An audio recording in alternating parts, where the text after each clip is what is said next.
Hello everyone, आज है 13 जुलाई और आज इस वीडियो में हम बात करने जा रहे हैं फेडरल बैंक के बारे में। आज बहुत बड़ी गिरावट आई है। नतीजे आने से पहले ही गिरावट शुरू हो चुकी थी और नतीजे आने के बाद भी गिरावट ही रही। 127 रुपये के आसपास शेयर ट्रेड करता हुआ नजर आया आज और क्लोज भी उसी प्राइस के आसपास ही हुआ ये। और देखा जाए तो 5.5% की बड़ी गिरावट थी यहाँ पर। बातचीत करेंगे इस वीडियो में कि भैया फेडरल बैंक के जो रिजल्ट्स आए हैं वो कैसे हैं और बैंक लॉन्ग टर्म के लिहाज से और शॉर्ट टर्म के लिहाज से कैसी है। देखो, वीडियो को शुरू करो उससे पहले अगर आपने अभी तक चैनल को सब्सक्राइब नहीं किया है तो प्लीज़ अभी इसे सब्सक्राइब कर लीजिए, क्योंकि आगे भी बहुत सारे वीडियोस हैं जो आपको काफ़ी ज़्यादा हेल्प करेंगे।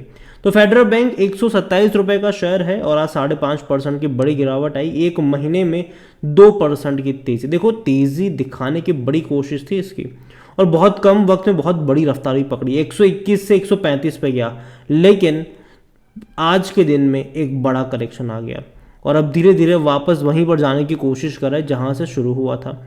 एक साल की अगर हम बात करें तो पिछले एक साल में 30% का ग्रोथ यहां पर देखने को मिल रहा है। और आप देखो तो इससे पहले 140 रुपये के आसपास गया था, ये लंबा वक्त बिताया, उसके बाद लगातार एक डाउनवर्ड ट्रेजेक्टरी में रहा। बीच बीच में अटेम्प्ट करा था 140 पे पहुंचा था ये, लेकिन फिर से बड़ी गिरावट आई। और कहीं ना कहीं जो 120 रुपये का जो रेंज है ना, ये इनिशियल सपोर्ट के तौर पर काम तो कर रहा है, क्योंकि वहाँ पर जाने के बाद एक रफ्तार आई और वापस अभी वहीं पर जाने की कोशिश कर रहा है। और देखा जाए तो आज ना आखिरी 1-2 घंटे में खेल हो गया यहाँ पर। निफ्टी बैंक अगर आप देखोगे तो आखिरी के 2 घंटों में बड़ा करेक्शन आया था यहाँ पर। 45,000 के आसपास ट्रेड करा था निफ्टी बैंक, लेकिन जब मार्केट क्लोज हुआ तो 44,600 के आसपास चला गया। तो काफ़ी बड़ा करेक्शन आया, तकरीबन 350 अंक की गिरावट कह सकते हो कि देखने को मिली यहाँ पर। इवन पंजाब नेशनल बैंक भी अगर आप देखोगे तो आखिरी के 2 घंटे में यहाँ पर भी बड़ा करेक्शन है, वरना ये सुबह के टाइम पे तो अच्छा खासा ट्रेड कर ही रहा था। सेम चीज़ आईडीबीआई बैंक को आईडीबीआई बैंक में भी रही, लगातार थोड़ा बहुत तो गिर रहा था, लेकिन बाद में एक बड़ा करेक्शन दिखा दिया इसने। तो आज देखा जाए तो निफ्टी बैंक आखिरी के 2 घंटों में लुढ़का ज़रूर है और फेडरल बैंक भी अगर आप देखोगे आज तो पहले गिर रहा था, बाद में अटेम्प्ट कर रहा था ऊपर जाने के लिए, लेकिन बाद में यहाँ पर ही वही हुआ। आखिरी के 2 घंटे में बड़ा करेक्शन यहाँ पर बनना शुरू हो गया। अब बैंक के जो रिजल्ट्स आए हैं उसके बारे में हम बात करें तो फेडरल बैंक के नतीजे आ चुके हैं और ये जो नंबर्स आप देख रहे हो ये लैक्स में है, करोड़ में नहीं है। तो भैया कोई कन्फ्यूजन मत रखना। इस बार इनका जो रेवेन्यू हुआ है, टोटल इनकम कह लो, वो 5,755 करोड़ के आसपास की रही है, जो कि इससे पहले के क्वार्टर में 5,455 करोड़ था। थोड़ा सा जंप कह सकते हो। और पिछले साल तो सिर्फ 4,000 करोड़ के आसपास का ही था, तो उसके मुकाबले बहुत बड़ी रफ्तार कह सकते हो यहाँ पर कि क्वार्टर ऑन क्वार्टर धीरे धीरे बढ़ता हुआ नजर आया। लेकिन दिक्कत कहाँ पर हो गई इस बार? तो दिक्कत हुई है प्रॉफिट्स में, और ये इनको परेशान किया है यहाँ पर। प्रॉफिट्स में यहाँ पर दिक्कत आ गई। तकरीबन 850 करोड़ के आसपास का इनको मुनाफा हुआ, जो कि पिछले साल के 600 करोड़ के मुकाबले आपको बहुत अच्छा लगेगा, लेकिन इससे पहले के क्वार्टर में इनका जो प्रॉफिट था वो 900 करोड़ से भी ज़्यादा का था। तो पिछले क्वार्टर के मुकाबले तो भैया खराब है। ठीक है, पिछले क्वार्टर के मुकाबले प्रॉफिट खराब है, भले ही रेवेन्यू सही आए लेकिन प्रॉफिट खराब है यहाँ पर। अगर हम बात करने जाए तो हालांकि जो एक्सपेक्टेड था उससे तो बेहतर ही आए हैं। एक्सपेक्टेड ये था कि इनका जो प्रॉफिट है वो तकरीबन 835 करोड़ के आसपास का होगा, हालांकि उससे ज़्यादा ही आया, लेकिन फिर भी कोई उतना बड़ा भी असर यहाँ पर नहीं पड़ता हुआ हमें नज़र आया है। और देखा जाए तो एनपीए में भी धीरे धीरे कटौती देखने को मिली है, ये एक अच्छी बात है यहाँ पर। और अगर फेडरल बैंक के आज वॉल्यूम देखो तो भैया पहले से ही ज़्यादा थे। आज 7 करोड़ 27 लाख से भी ज़्यादा की क्वांटिटी में शेयर हमें ट्रेड होते नज़र आए। जो रिजल्ट्स थे वो एवरेज थे इनके। और जहाँ तक बात करी जाए इनकी, तो according to money control user 14% लोग कह रहे बेचो और भाग जाओ, 86% लोग कह रहे खरीदारी करो। हालांकि एक्सिस सिक्योरिटीज़ की बाई कॉल है फेडरल बैंक में, 155 रुपये का टारगेट था इनका। और अगर इनके रेवेन्यू के बारे में अगर हम बात करने जाए तो पूरे फाइनेंशियल ईयर की अगर हम बात करें तो 2023 में अब तक के सबसे हाईएस्ट रेवेन्यू थे 17,811 करोड़ के आसपास के।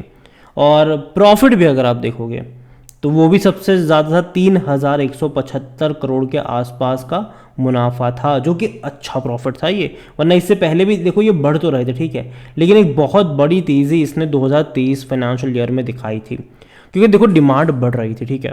अभी भी पता है क्या हो रहा है, अभी जो इंटरेस्ट रेट बढ़े हैं ना, तो कहीं ना कहीं डिमांड में श्रिंक आएगी, और ये एक्सपेक्टेड है कि भैया श्रिंक आना बनता तो है यहाँ पर।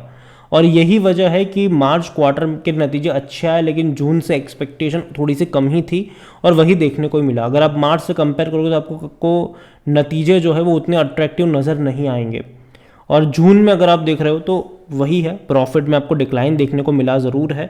और आगे भी एक दो क्वार्टर के नतीजे काफ़ी ज़्यादा अहम होने वाले हैं कि किस तरीके से डिमांड रहेगी, क्योंकि देखा जाए तो भैया इंटरेस्ट रेट तो हाई है ही।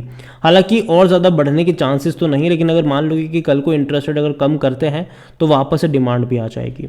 अगर बात करी जाए यहाँ पर इस बैंक को लेकर, फेडरल बैंक को लेकर, तो क्वार्टर ऑन क्वार्टर इनके परफॉर्मेंस को अगर आप देखो तो काफ़ी अच्छे परफॉर्मेंस रहे थे इनके। 5,780 करोड़ के आसपास का रेवेन्यू, प्रॉफिट भी अगर आप देखोगे तो 900 करोड़ से भी ज़्यादा का था यहाँ पर। तो इस बार डेफिनेटली जो इनके प्रॉफिट्स देखने को मिल रहे हैं वो उतने ज़्यादा अट्रैक्टिव नहीं लग रहे अगर हम देखा जाए तो। और यही वजह है कि मार्केट भी ये जानता था, और इसीलिए जैसे ही खुला एक करेक्शन आपको यहाँ पर देखने को मिल रहा था। बीच में अटेम्प्ट करा ज़रूर इसने तेज़ी दिखाने का, लेकिन बाद में वापस से गिरता चला गया। देखो बैंक ख़राब नहीं है, मैं पहले बता दूं, अच्छा बैंक है ये, लेकिन कहाँ पे ऐड करना है वो ज़रूरी है। क्योंकि अगर आप देखोगे ना तो इस साल से लेकर अब तक अगर हम देखें तो इस बैंक ने ना परफॉर्म नहीं किया। जनवरी से लेकर अब तक अगर हम देखें तो तकरीबन 8% की गिरावट है यहाँ पर, 8% की गिरावट। जबकि अगर निफ्टी बैंक की अगर मैं बात करूँ तो यहाँ पर तेज़ी है। आप देखो निफ्टी बैंक में तेज़ी आई है, लेकिन यहाँ पर वो तेज़ी देखने को नहीं मिली। फेडरल बैंक में वो तेज़ी देखने को नहीं मिल रही है। अगर बात करी जाए इस बैंक को लेकर तो यहाँ पर इसका जो पी रेशो वो 9 का है, जो कि सेक्टर पी 15 से सस्ता है, मतलब सस्ता कह सकते हो आप इसको अभी भी। 86% एनालिस्ट कहते हैं खरीदारी करो। होल्डिंग के बारे में अगर हम बात करें तो शेयर होल्डिंग में प्रमोटर तो कोई ऐसा यहाँ पर है नहीं। म्यूचुअल फंड्स के पास 33.59% की होल्डिंग है, 9.67 डोमेस्टिक के पास है, 26.61% की होल्डिंग एफआईज लेकर बैठे हैं। रिटेल और अदर की मिलाकर बनती है 30.12%, जिनमें से रिटेल इन्वेस्टर 14.42% की होल्डिंग लेकर बैठे हुए हैं।